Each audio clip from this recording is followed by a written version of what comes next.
اذان عصر ہو چکی ہے، آپ حضرات کو ظہر کے بعد بلایا تھا، آپ عصر میں آئے ہیں، ناراض آپ بھی نہ ہوں، ناراض میں بھی نہیں ہوتا، نکاح ہو گیا، ہمیں دعا کر لینی چاہیے.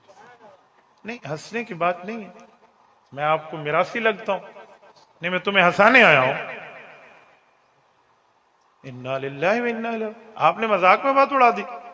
ممبر رسول پہ بیٹھا ہوں، ماں دے کسے سنا بنایا بیٹھا. ہم نے آپ کو ٹائم پہ بلایا، آپ نہیں آئے، میرے اوپر فرض تھوڑی ہے میں بیان ہو گیا. نصیحت فرما دے. کیا نصیحتیں دو. بھائی جن بندوں کو شرم نہ آئے کہ وہ وقت پہ آئے، آپ مجھے کہتے ہیں میں گفتگو کروں، آپ کی کیوں غلطی ہے؟ مجھے بھی احساس ہے، میں بھی معذرت کرتا ہوں، آپ کا احسان ہوگا، جزاک اللہ. نہیں، آپ مہربانی کر لیں، یہ کون سا مسئلہ ہے؟ میرے اوپر کوئی فرض ہے؟ میں کوئی نوکر لگتا ہوں کسی کا؟ 8 گھنٹے سفر کر کے ہم آپ کو لے کے نہیں آتے ہیں، آپ نے نہیں سننا نہ ہے، کوئی پرابلم نہیں ہے، میں آپ سے ناراض نہیں ہوں، آپ مجھ سے ناراض نہیں ہوں. جزاک اللہ. حضرت نصیحت.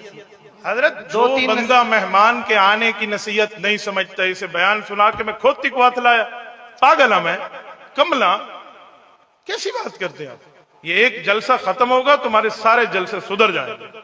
آج آپ نے یہ جلسے میرا بیان کرا دیا، لوگ سمجھیں گے مفتی عبدالواحد قریشی کوڑا ہے، آدھا بھی ہے، کرندہ بھی ہے. ایک جلسہ ختم ہوگا، جس نے سننا ہوگا وہ آئندہ سامنے بیٹھے گا، نہیں بیٹھے گا نہ بیٹھے. میں نے تو اپنے جمعے میں بیان نہیں کرتا، اگر مجمع نہ ہے میں خطبہ نماز پڑھا دیتا ہوں. میں کوئی نوکر ہوں عوام کا، ان کے ترلے کروں گا کہ آ کر بیان سنیں. بیان ان کے لیے سنانا ہے، آتے ہیں ٹھیک ہے، نہیں آتے ٹھیک ہے. میں 3.5 سے 4 منٹ پہلے ادھر پہنچ گیا تھا. یہ تو راستہ غلط ہوا کہ میں 2-3 منٹ مزید لگ گئے. پورے 1.25 گھنٹہ، بلکہ 1 گھنٹہ اور 1.25 گھنٹہ ہو گیا میں یہاں آیا ہوں. آپ نے گفتگو شروع نہیں کرائی، مجمع نہیں ہے تو ٹھیک ہے نا، کون سا پرابلم ہے؟ پھر کبھی انشاءاللہ. بھائی میں اس وقت ذہنی طور پہ بیان کرنے میں نہیں، میں نے ذہنی ڈیسیژن لیا، یہ آپ کو یہاں پہ نہیں، میں پورے پاکستان میں نے ٹائم سیدھے کر دیے لوگوں کو. ادھر آئیں اسٹیج پر، آپ سنا دیں میری جگہ، ادھر آئیں آپ سنا دیں. جزاکم اللہ. میرے لیے نہیں آئے، میرے لیے آئے ہوتے میرا بیان پہلے کراتے. 1.25 گھنٹہ ہو گیا آپ نے بٹھا کر. اللہ آپ کے جلسے قبول فرمائے. الحمدللہ رب العالمین والعاقبۃ للمتقین والصلاة والسلام علی سید الرسل وخاتم النبیین. ربنا ظلمنا انفسنا وان لم تغفر لنا وترحمنا لنکونن من الخاسرین. ربنا آتنا فی الدنیا حسنہ وفی الآخرۃ حسنۃ وقنا عذاب النار وادخلنا الجنۃ مع الابرار یا عزیز یا غفار یا ارحم الراحمین.